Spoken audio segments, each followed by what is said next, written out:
Hello students, welcome to all. Last class में हम trigonometry के बेसिक के बारे में बात कर रहे थे। तो अब 2 क्लासों में अब तक अपन ये देख चुके हैं कि त्रिकोणमिति क्या होती है, त्रिकोणमिति का क्या यूज़ है, त्रिकोणमिति के बारे में किसने बताया, त्रिकोणमिति में किस त्रिभुज का यूज़ किया जाता है, समकोण त्रिभुज का यूज़ किया जाता है तो क्यों समकोण त्रिभुज का यूज़ किया जाता है। इसके बाद अपन ने त्रिकोणमिति के जो 6 त्रिकोणमितीय फलन या त्रिकोणमितीय आधार जिनको अपन बोलते हैं, त्रिकोणमितीय अनुपात बोलते हैं, वो अपन ने देखे। फिर उनमें ये देखा कि उनके फॉर्मूले क्या होते हैं। हमने ये देखा कि साइन कॉस टेन जो है अपने मूल त्रिकोणमितीय अनुपात कहलाते हैं। कॉसेक सेक कॉट जो होते हैं वो इनके क्रमागत व्युत्क्रम त्रिकोणमितीय अनुपात होते हैं। जैसे कॉसेक जो है वो साइन का व्युत्क्रम होता है और सेक जो है वो कॉस का होता है और टेन है वो कॉट का होता है। तो ये अपन क्लियर कर चुके थे। हमने ये भी देखा कि इनके हिंदी नाम क्या होते हैं। जैसे साइन है तो उसको ज्या बोलते हैं, कॉस को कॉज्या बोलते हैं, टेन को स्पर्श ज्या बोलते हैं, कॉसेक को, चूँकि कॉसेक जो है वो ज्या का व्युत्क्रम होता है तो इसे व्यू ज्या बोलते हैं, ठीक है ना। फिर इसके बाद अपन ने सेक देखा तो सेक कॉस का व्युत्क्रम होता है तो इसलिए इसको कॉस को कॉज्या बोलते हैं, तो इसलिए सेक को व्यू कॉज्या बोलते हैं।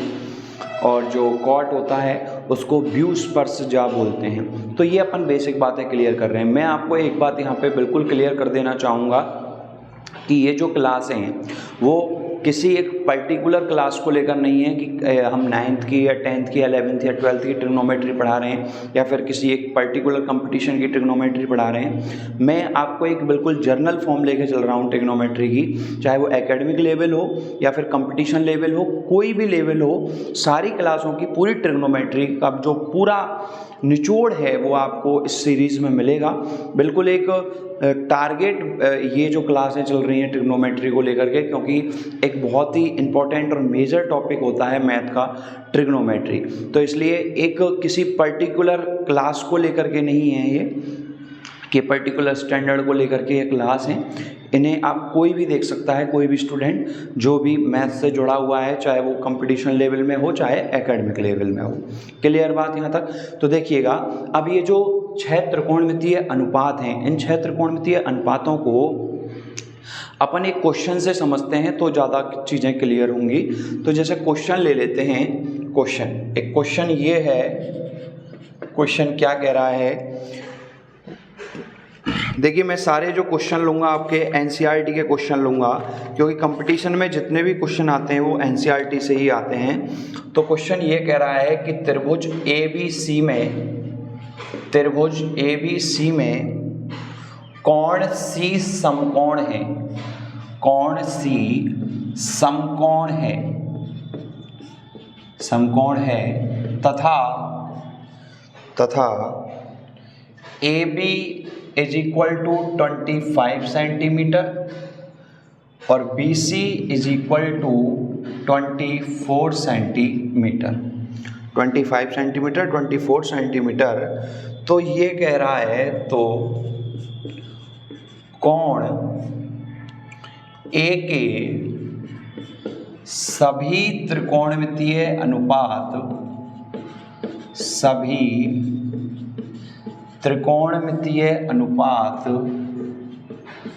ज्ञात करो। ये है क्वेश्चन। ये क्वेश्चन है। क्वेश्चन ये कह रहा है कि एक समकोण त्रिभुज है ABC। एक समकोण त्रिभुज हमने ड्रॉ किया और समकोण त्रिभुज है हमारे पास ABC। उसमें इसने ये क्लियर कर दिया है कि कौन सी समकोण है। तो ये समकोण हो गया, ये A हो जाएगा और ये B हो जाएगा। तो और AB 25 सेंटीमीटर दे रखा है तो ये 25 सेंटीमीटर हो गया और BC 24 सेंटीमीटर है तो BC 24 सेंटीमीटर हो गया। तो ये कह रहा है कि कोण A के सभी त्रिकोणमितीय अनुपात ज्ञात कीजिए। देखिए, मैंने आपको पहले ही बताया था कि जब बोधायन ने समकोण त्रिभुज के बारे में बताया था तो बोधायन ने ये कहा था कि समकोण त्रिभुज में एक कोण तो 90 डिग्री का होता है और बाकी 2 कोण न्यून कोण होते हैं। तो मैंने उस क्लास में आपको ये भी बताया था, आप पीछे क्लास देख सकते हैं, कि उस कोण को न्यून कोण लिया जाता है जो क्वेश्चन में बोला गया है। यदि ये पूछता कि कोण बी के सभी त्रिकोणमितीय अनुपात ज्ञात कीजिए तो अपन कोण बी को न्यून कोण लेके चलते, लेकिन क्या कह रहा है हमसे कि कोण ए के सभी त्रिकोणमितीय अनुपात ज्ञात किए, तो यहाँ पर ये फिक्स हो गया कि न्यून कोण क्या है, कोण ए को लेके चलना है। ये आपको क्लियर करेगा वो क्वेश्चन में, ठीक बात यहाँ तक। तो कोण ए के त्रिकोणमितीय अनुपात ज्ञात करने हैं, मतलब ये कोण लेके चलना है। मैंने आपको बताया था कि जो भी क्वेश्चन में न्यून कोण दे रखा होता है उसके सामने की भुजा लंब होती है और शेष तीसरी भुजा आधार। तो ये 90 डिग्री के सामने ये तो कर्ण हो ही गई, अब ये क्या हो जाएगी, लंब, और ये तीसरी भुजा जो है वो क्या हो जाएगी, आधार हो जाएगी। ठीक सर।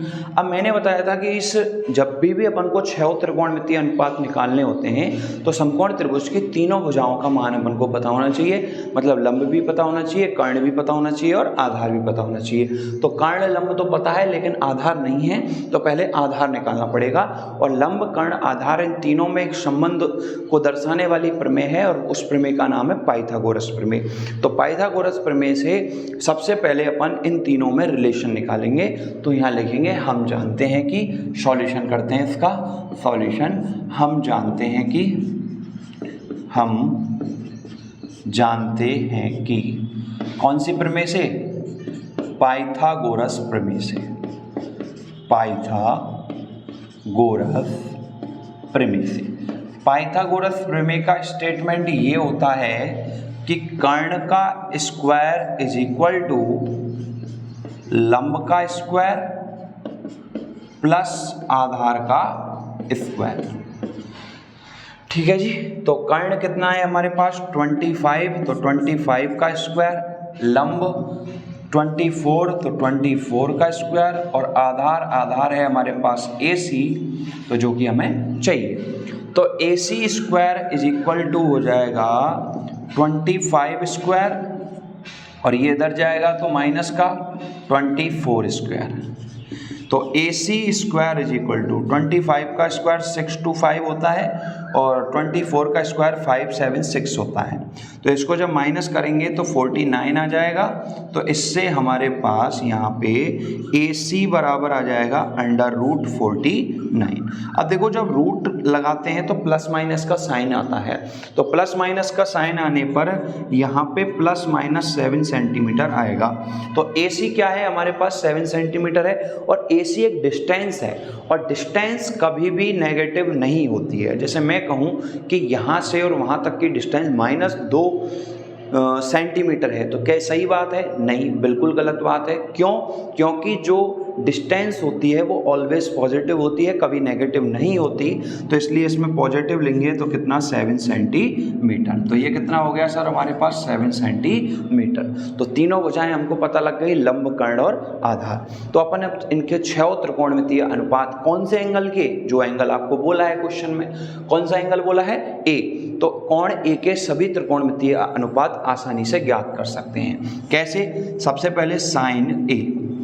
देखिए हम बोलते हैं ना साइन थीटा, तो यदि यहाँ पे थीटा क्या होता है? न्यून कोण। क्योंकि जितने भी त्रिकोणमितीय अनुपात होते हैं वो हमेशा सब न्यून कोण के लिए ही डिफाइन होते हैं। जनरली बात करें, वैसे अधिक कोण वगैरह के लिए भी हो सकते हैं, लेकिन सामान्य एक बात कर रहा हूं मैं, न्यून कोण के लिए डिफाइन होते हैं। तो यहाँ पे थीटा एक एंगल होता है, लेकिन अपन को वो क्वेश्चन में एंगल थीटा नहीं दे रखा, क्वेश्चन में एंगल क्या दे रखा है? ए दे रखा है। तो अपन ए लेके चलते हैं। हाँ जी, तो साइन ए, मैंने आपको बताया था कल एक फॉर्मूला लाल बटे कक्का का, लाल बटे कक्का। तो साइन क्या होता है सर? लंब बटे कर्ण। तो साइन ए बराबर होता है लंब बटे कर्ण। लंब कितना है सर यहाँ पे अपना? लंब है सर 24 और कर्ण कितना है? 25। तो साइन का मान, साइन ए का मान मिल गया 24/25। क्लियर सर बात यहाँ तक? कॉस ए, तो कॉस ए बराबर क्या होता है? आधार बटे कर्ण। आधार बटे कर्ण, तो आधार बटे कर्ण। तो आधार देखिए, आधार कितना है अपना यहाँ? आधार है 7 सेंटीमीटर और कर्ण कितना है? कर्ण है 25। फिर tan ए, tan ए, tan ए, तो tan ए का क्या होता है? लंब बटे आधार। तो लंब कितना है? लंब बटे आधार। तो लंब कितना है अपना यहाँ पे देखिएगा, लंब है 24 सेंटीमीटर और आधार कितना है, आधार है 7 सेंटीमीटर। क्लियर। तो साइन कॉस टेन तीनों मिल गए। अब कॉसेक निकालते हैं, कॉसेक ए। कॉसेक ए मैंने बताया था कि कॉसेक किसका व्युत्क्रम होता है, साइन का। तो साइन का फॉर्मूला लंब बटे कर्ण है, तो कॉसेक साइन का उल्टा होता है, तो कॉसेक क्या हो जाएगा, कर्ण बटे लंब। कर्ण बटे लंब, कर्ण बटे लंब। तो कर्ण कितना है सर अपना, कर्ण है 25 और लंब कितना है 24। क्लियर। तो देखो ये 24/25 था, तो इसका उल्टा 25/24 हो गया। क्लियर। हाँ जी। कॉसेक के बाद आता है सेक ए, तो सेक ए क्या हो जाएगा, कर्ण बटे आधार, तो यानी कर्ण बटे आधार। तो देखो बेटा कर्ण कितना है अपना यहाँ पे, कर्ण है 25 और आधार कितना है, आधार है 7 और लास्ट बचेगा कॉट ए। तो कॉट ए tan का व्युत्क्रम होता है, यानी आधार बटे लंब, आधार बटे लंब। तो देख सकते हैं आप आधार कितना है हमारे पास 7 और लंब कितना है 24। तो इस तरीके से ये जो सारे 6 की 6 जो त्रिकोणमितीय अनुपात थे वो हमने निकाल लिए। अब देखिए इस क्वेश्चन में क्या, यदि ये बोलता कि कोण बी के सभी त्रिकोणमितीय अनुपात याद करो, तो अपन किस एंगल को लेके चलते, बी को। तो कर्ण तो यही रहता, लेकिन इस बी के सामने का अब ये लंब होता और ये आधार होता, बाकी सेम प्रोसेस रहती। और जहाँ जहाँ पे ये जो साइन ए लिखा है यहाँ पे क्या आ जाता, sine B cos B tan B cosec B sec B cot B. Clear sir बात यहाँ तक। अब तो ये बातें इस तरीके से क्लियर हो रही हैं आपके माइंड में कि जब आपको कोई दो भुजाएं दे दे, तीसरी भुजा आप त्रिकोणमितीय पाइथागोरस प्रमेय की सहायता से निकाल लें और फिर कोई भी जो दो न्यून कोण दे रखे हैं उसमें से किसी एक एंगल के लिए आपसे जो त्रिकोणमितीय अनुपात है वो निकलवा सकता है। क्लियर बात यहाँ तक। तो इस तरीके से देखिए आपकी ये जो क्लासें हैं अभी कुछ टाइम के लिए हो रही हैं, लेकिन धीरे धीरे इनका जो टाइमिंग है वो बढ़ जाएगा। मैं आपको ये बिल्कुल विश्वास दिला रहा हूँ, आप नोट कर लेना इस बात को कि त्रिकोणमिति जब हमने स्टार्ट की है तो पूरी त्रिकोणमिति करवाई जाएगी, कंप्लीट ट्रिग्नोमेट्री करवाई जाएगी आपके लिए। आपका काम ये है कि जिन भी स्टूडेंट्स को इन क्लास की आवश्यकता है उनके लिए ज़्यादा से ज़्यादा इनको लाइक शेयर करें, जिससे कि वो भी इनका बेनिफिट ले सकें। और दूसरी बात, जो भी हमसे ऑफलाइन कनेक्ट होना चाहता है तो हमारी जो डेमो क्लासेस हैं जो कि चल रहा है बैच, चाहे वो 10th का हो, 12th का हो, BSc MSc कंपटीशन, कोई भी किसी भी लेवल की मैथ रीजनिंग हो तो आप हमसे कनेक्ट हो सकते हैं। और हमारा जो व्हाट्सएप नंबर है 7791033578, इस पर आप हमसे किसी भी कोई भी आपके करियर से रिलेटेड या कोई भी मैथ की कोई भी क्वेरी हो तो आप हमको भेज सकते हैं। Thank you so much.